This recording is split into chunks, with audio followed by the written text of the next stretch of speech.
네, 요즘 인공지능이 뜨고 있는데요. 그래서 제가 이 인공지능이 우리의 미래와 그리고 현재에 어떤 영향을 미치는지에 대해서 설명해 드릴까 합니다. 먼저 짧게 인공지능 관련해서 얘기 드리자면 한 세 단계로 나눌 수 있겠습니다. 가장 기초적인 단계는 AI, 그리고 그 다음에는 머신러닝, 세 번째는 딥러닝으로 나누는데요. 이걸 쉽게 생각하시면 그냥 AI란 단계는 그냥 말 그대로 인공지능이고요. 머신러닝이라는 그 단계는 기계학습이라고 불리고 딥러닝은 뇌학습이라고 할 수 있겠습니다. 머신러닝 같은 경우는 많은 그러니까 저희가 입력한 정보를 가지고 어느 정도 쓰는 단계인데요. 그거에서 좀 더 발전한 게 딥러닝입니다. 이 딥러닝은 아까 제가 뇌학습이라고 했다시피 저희의 뇌가 어떻게 학습하는지를 본따서 하게 된 것이라고 보면 되겠습니다. 그래서 저희의 뇌에 있는 뉴런과 시냅스 회로와 비슷하게 설계하고 만든 것으로 AI와 머신러닝보다 좀 더 효과적인 학습법이라고 할 수 있습니다. 그럼 이러한 인공지능을 가지고 화가의 그림을 따라 그린다는 것은 몇몇 사람들도 알고 있는데요. 그러면 인공지능이 소개팅 같은 것도 대화로 풀어나갈 수 있다면 믿으시겠습니까? 이러한 저희의 궁금증 같은 것을 해결해줄 AI가 있습니다. 그 이름은 챗봇이라고 합니다. 그 챗봇 같은 경우는 20대 여성분들에 한 1,800명 정도 조사를 해서 그거를 가지고 그 대답이나 그런 걸 입력해서 그 상황에 맞게끔 대답을 하는 건데요. 그래서 남자 3명과 이렇게 챗봇 그렇게 네 명이서 한 팀, 그리고 여자 1명씩 그 바꿔가면서 누가 제일 매력 있고 누가 제일 괜찮다고 생각하는지를 겨뤘었습니다. 그래서 최종적으로는 AI가 1등을 했었는데요. 또 이러한 경우 말고도 음악 관련해서도 있습니다. 음악 같은 경우는 작곡까지는 할 수 있다고 사람들이 다 생각하는데 그 작곡 중에서 가장 어렵다고 사람들이 느끼는 재즈 분야에 대해서 사람들은 AI는 사람을 따라할 수 없다고 말하고 있습니다. 그래서 그거에 대해서 여러 관객과 전문가들에게 누가 A팀, B팀인 것만 알려주고 누가 누군지는 보이지 않게 그냥 음악만 들려주는 방식으로 득표수를 가지고 겨뤘었는데요. 그때 이제 사람들이 연주하는 그 A팀은 인공지능보다 더 많은 압도적인 차이로 이길 것이라고 예상했었습니다. 하지만 결과는 사람이 이겼지만 AI도 적지 않은 득표수를 받아서 그 A팀에게 되게 큰 충격을 남겨줬었습니다. 다음으로는 그 미술 부분인데요. 화가들은 미술 같은 경우는 영적이고 정신적이고 사람들의 마음을 생각하고 뭐 그런 분야이기 때문에 기계인 AI는 따라올 수 없을 거라고 합니다. AI를 가지고 또 뭐 대학교에서 개발하고 있는 그런 AI들 가지고 화가들과 전시회에 놔둬서 누가 더 많은 득표수를 얻는지로 또 겨뤘었습니다.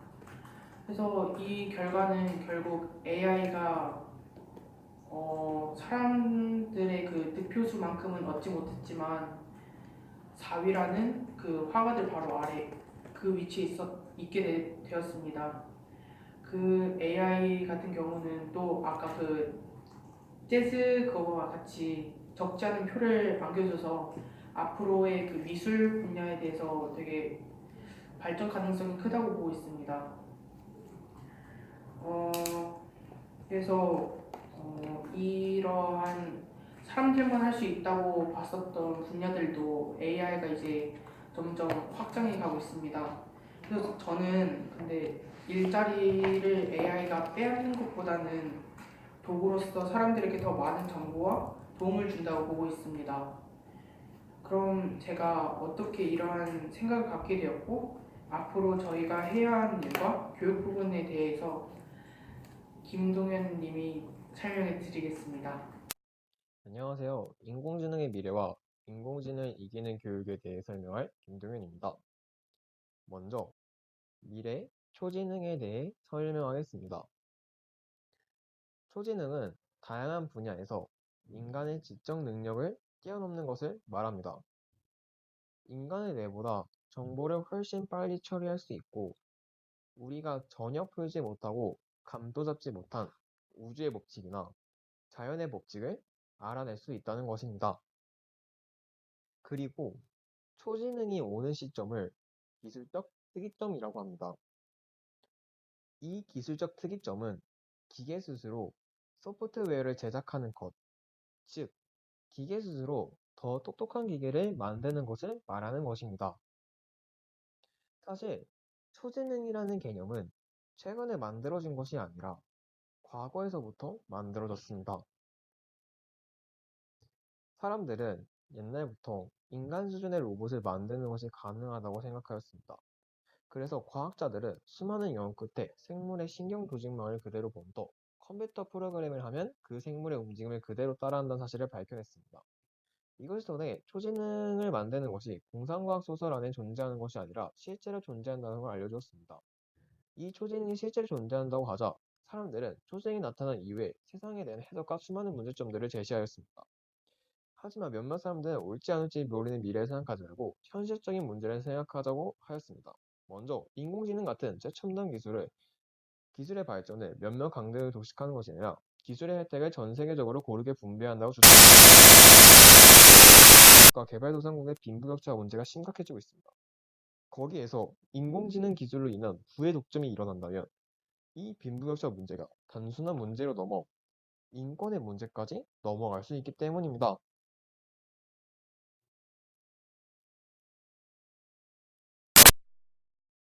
두 번째는 인공지능을 아기와 같이 교육하자는 입장입니다.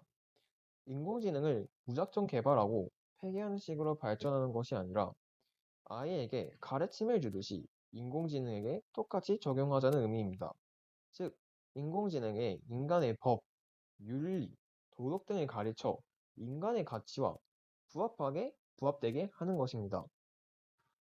마지막으로 인공지능을 이기는 교육입니다. 수많은 기술 발전으로 사람들은 기술의 발전의 속도를 따라가기 위해 새로운 인재를 양성하였습니다. 그래서 여기 인공지능 시대를 맞이하여 인공지능을 이기는 교육에 대해 설명할 건데요. 수많은 프로그램에서 창의성, 메타인지, 비판적 사고, 협업 능력 등을 키우라고 제시하였습니다. 이것을 FI를 키우기 위한 방법이라고 할 수 있는데요. FI는 Future Intelligence로 AI, BI, CI를 합친 단어입니다. AI는 텍 세비를 말합니다. 텍 세비는 기술을 어떻게 써먹을지 생각하는 능력입니다. 즉, 첨단 기술을 적재적소에 배치하여 활용할 수 있는 능력을 말하는 것이죠. 이 말은 인공지능을 개발하는 사람이 되라는 말이 아니라 인공지능을 활용할 수 있는 사람이 되라는 것입니다. 그 다음에는 BI입니다. BI는 비즈니스 인텔리전스로 남들이 보지 못한 기회를 잡는 것을 말합니다. 비즈니스 지능으로는 정보화 시대에 무엇이 옳고 그른지 확인하는 비판적 사고 능력과 자신이 지금 무엇을 가지고 있으며 자신이 잘하고 못하는지 확인하는 메타인지, 기술을 어떻게 활용할지 생각하는 능력이 창의적 사고력이 있습니다. 마지막으로 CI입니다. CI는 협업 지능을 말하며 공감 지능, 소통 능력, 관계 지능을 말합니다. 이 지능이 필요한 이유는 현재 세계는 혼자 잘한다고 성공할 수 있는 세상이 아니고 소비자는 소비자의 마음을 알고 팀원들끼리 협업해야지 성공할 수 있는 세상이기 때문입니다. 그래서 저는 FI를 통해 주고 싶은 메시지는 아무리 첨단 기술이 발전하고 인간을 위협한다고 해도 결국 도구에 불과하다고 말해주고 싶은 것 같습니다. 또한 첨단 기술을 개발하는 사람이 다 아니라 그것을 활용할 수 있는 지혜를 키우는데 집중해야 된다고 생각합니다. 이상으로 저의 발표를 마치겠습니다. 감사합니다.